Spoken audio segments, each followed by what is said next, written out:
Hello and welcome to our London History podcast, where we share our love of London, its people, places and history in 20-minute espresso shot episodes, served with a dash of personality.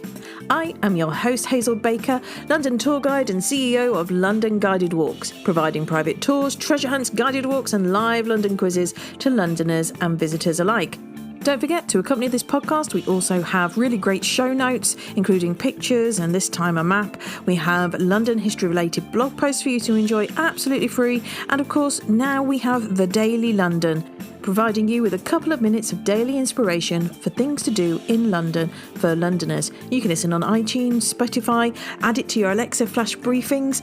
All the information you need is on our website, londonguidedwalks.co.uk/flash. Joining me in the studio today is Moira Bonnington, who has gone on a little bit of an adventure, really, with her family history and has uncovered 4 generations of harp makers in London.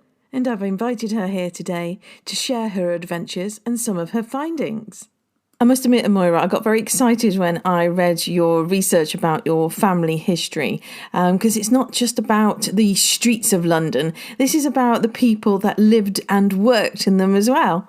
That's exactly how my interest started, Hazel. I knew my granny was born in Marylebone, and as a child, she would take me up and talk about places she knew.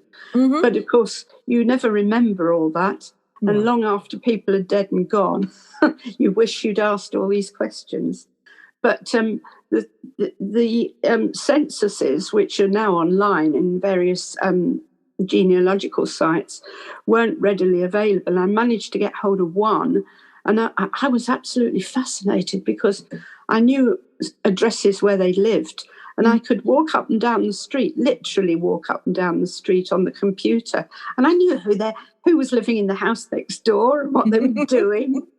And I found, of course, all sorts of famous people lived in the area where my ancestors lived. It's now fashionably called Fitzrovia, but in those days it was a place where a lot of working people ran the Middlesex Hospital, and between the Middlesex Hospital and Tottenham Court Road were lots of little workshops, and it attracted a lot of people from European backgrounds, and it was quite a big German population. And the people in these workshops were, funnily enough, it was furniture making and cabinet making and a lot of musical instrument makers. And they worked in the mews behind the buildings. But it's a good example of how you have to work fast when you get a lead like this, because the Middlesex Hospital, in the 20 years I've been looking at that area, has been demolished totally.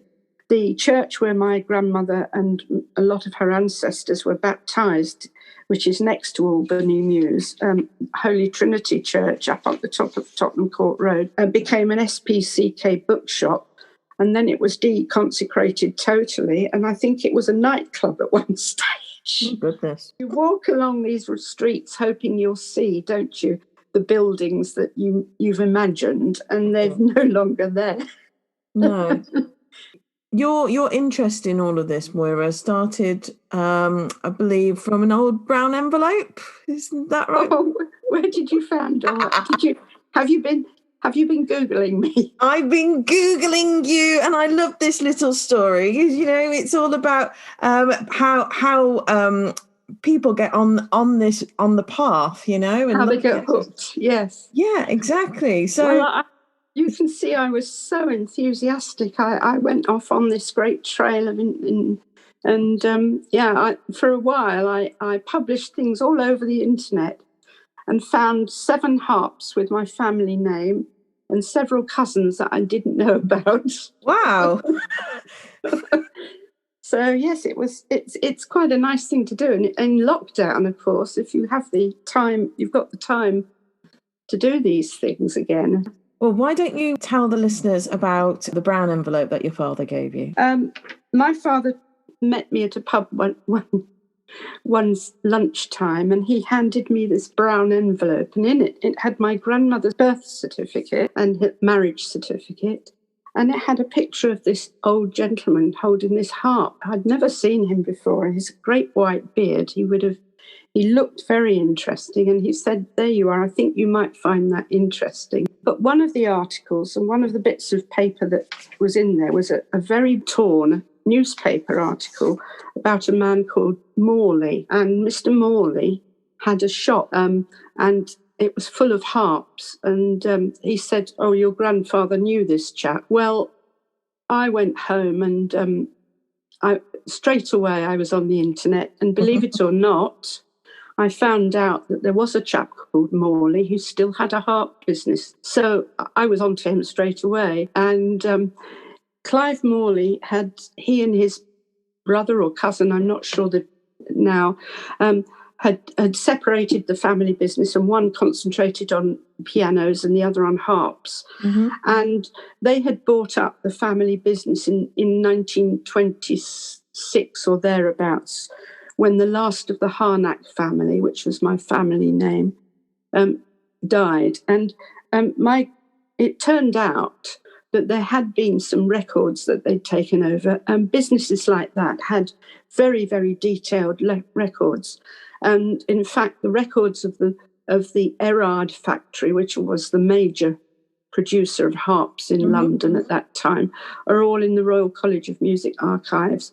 And they sent them all over the world. They put them in big packing cases and sent them off to Russia and Canada and all sorts of places.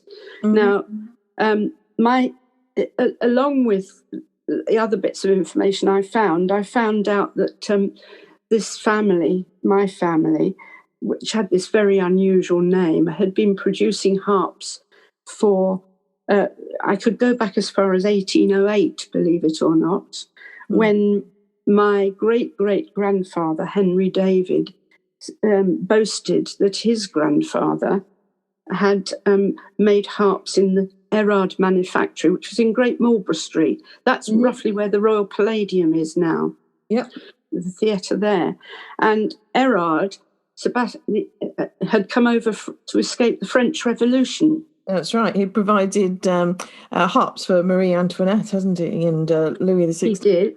He did indeed. He was a pioneer in making these harps more accessible to amateur players, as it were. So he put in various refinements so that the harps were more modern. And these the technical business of working out how to do this was the responsibility of one of my ancestors, who was called Christian Harnack. Now, where he prototypes then? Yes, there was actually this is why hot technology of the time, because the pianoforte wasn't popular at that time, and so all nice young ladies learnt the harp because it was a very attractive thing to sit there, and the harp was very popular in drawing rooms, but it didn't actually make the sound loud enough to project into big concert halls, and they wanted to make it more usable for that kind of situation.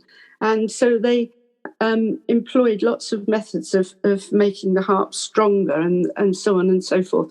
And there was a race between competitors at the time to put in patents and patent these new harps. Oh. And it was about that time when they developed something called the Gothic harp, which is the picture of the harp. If you look at the old gentleman in the picture that I posted, that is a Gothic harp. I'm not sure whether my great-great-grandfather is playing one of his own harps or one that had come into the shop. Because the Erards made harps for the royal family, it was like a franchise. Other people made a harp in the same style, and that was what my family did, because they'd worked for various harp makers and had apprenticeships and so on and so forth.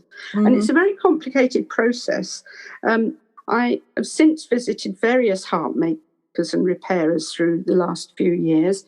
The biggest one is Pilgrim Harps, which is down in Sussex. And Pilgrim Harps make modern harps and repair these old harps. And there's lots of processes involved. You have to be quite a good technician, because inside that column there are lots of rods and springs and levers and bits and pieces. So there were people who had to make all the sort of metal bits and sort that out. but there were also carpenters who had to make the soundboard, which is that big board that underneath where the strings go through. And then, of course, there's that lovely swan neck bit at the top. Yeah. And then there would be gilders, and there would be people who would engrave the name on the brass plate at the top. And my imagination's run riot, but I could see these people putting the harp into a wheelbarrow and wheeling it down the dark alley to the Joe Bloggs down the road who do a little bit of gilding for them, and so on and so forth. When those harps went out to the theatres, a harp has to be retuned almost every day, every time it's played. So you can imagine them running backwards and forwards between the theatres and whatever with these harps and providing them. And it was a very busy sort of place. Naturally, my first visit to London, I walked up and down these alleyways in Charlotte Street and in the Newman Street next door where my ancestors lived, and tried to imagine what it would be like. Now, the funny thing was that I didn't watch much television while I was doing all this work, but one day I noticed this programme called The Naked Chef. And I hadn't heard of Jamie Oliver at the time. It shows you how long ago it was. But Jamie Oliver strolled down this street in the way that he used to do and pushed the orange door of this restaurant where he used to work and went in to see an Italian chap. And over the door, it said Passione. But more importantly, it said number 10, and it was Charlotte Street. So I rattled through my photographs that I'd taken the week before when I was in London. Yeah. And I thought, that's my grandfather's shop. Oh, what a coincidence. It's so lovely how the layering of knowledge, brings you to that place. Having been there, you've made a real life connection to the place, and then you see it again, and it's like Velcro, isn't it? Your eyes are open. Oh, you suddenly see it in a different way, exactly. So the next thing, of course, was to contact the firm who'd made the little film for the television, and it was called Optimum. And they said, oh, no, this is the days of old videotapes, video cassettes. I said, sure enough, we'll post you a copy of the film, which they did kindly. And I could stop it down and freeze it and take a picture. And yes, it was there. And of course, I so much wanted to open that door, and he opened the door, and there was my grandfather standing there. As you can see in the picture, the Victorians had this fad, didn't they, for going around taking pictures of shop fronts. Yes. And they would, people have told me that they would put the camera on a sort of wheelbarrow or contraption and wander down the street and call out photos or something like that, and out you would come. And that picture sort of reinforces that, because there's the chap with an apron on. He's obviously been working, and the dog looks very surprised. The dog it's all a mess as well, Yeah, and he thought, oh, blow, well, I better stop what I'm doing, and it'll be good advertisement for the shop. He's come out and stood on the doorstep. And it ties in with so many other things, because if you enlarge that picture, it says, ici on parle français. And my granny always said that she spoke French. So I thought, what's the next connection? Yeah.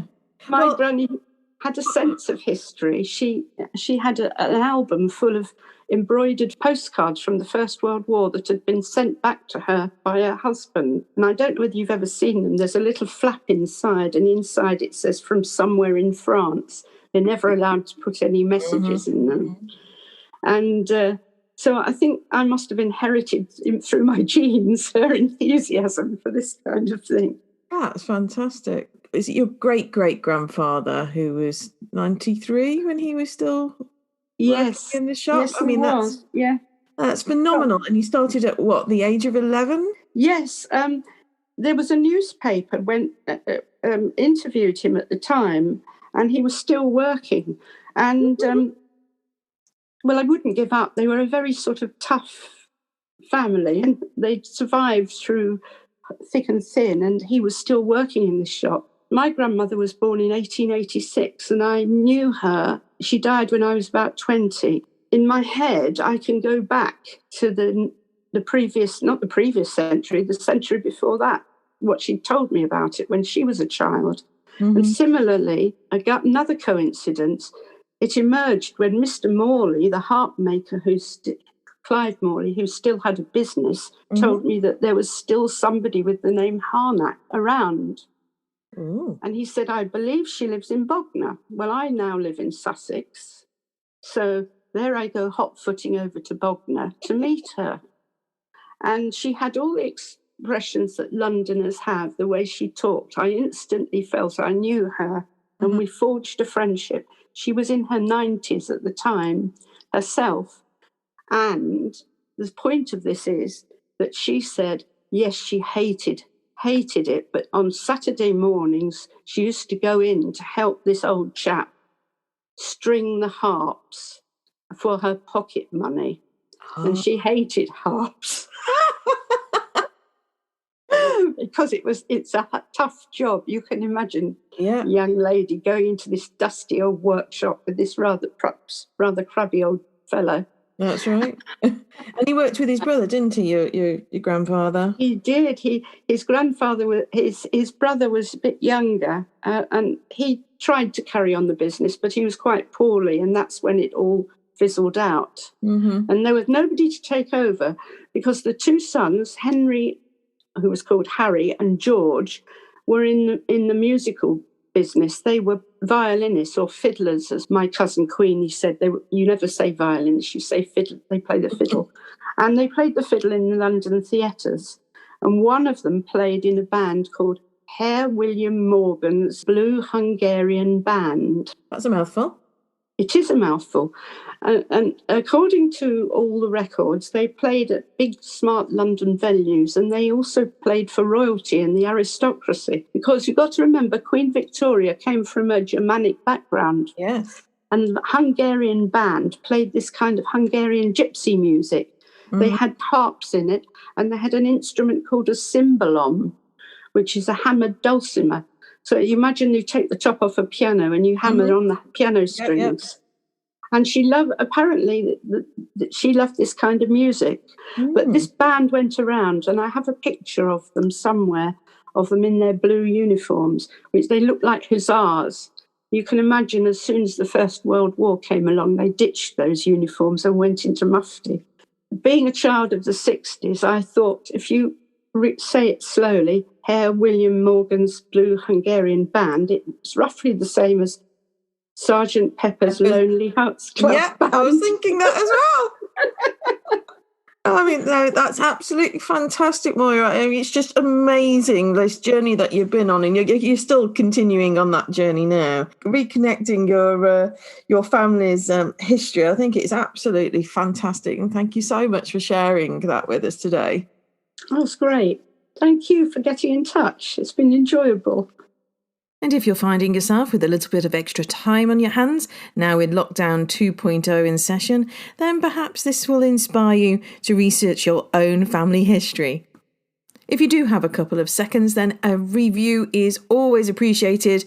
Either click the stars, or you can click the stars and write a little word review. I do read them all. Thank you very much to everybody who has partaken in that so far.